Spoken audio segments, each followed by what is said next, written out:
LCA stands for Lifecycle Assessment. This is a methodology to measure environmental impact across the whole life cycle of a product. And it's a multi-criteria method, meaning that you measure CO2, but also other criteria like water, resource depletion.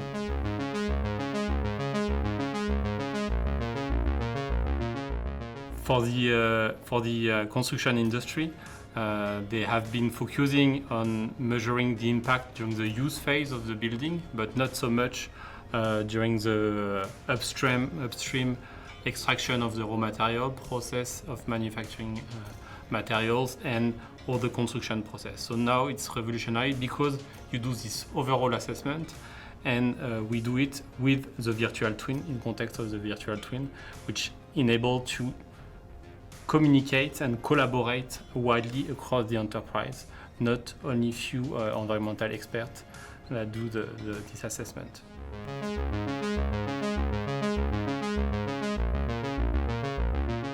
So for steel manufacturing, for example, we can assess different manufacturing processes and choose the best techniques for replacing, for example, coal in the steel manufacturing process by hydrogen, for instance, but it's also using some route optimization for the logistic in order to choose the best supplier and choose the best route in order to reduce the CO2 impact of the overall process.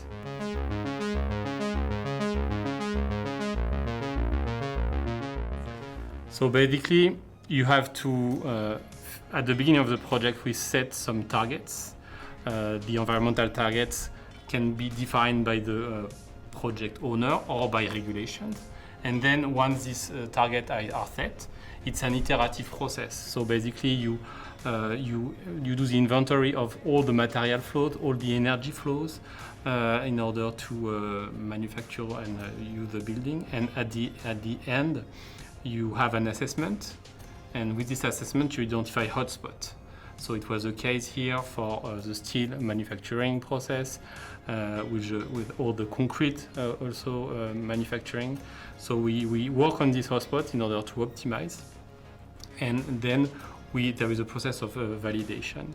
And we can, at the end of the project, assess this environmental impact, but also performance, quality, cost in parallel to take the best trade-off decision.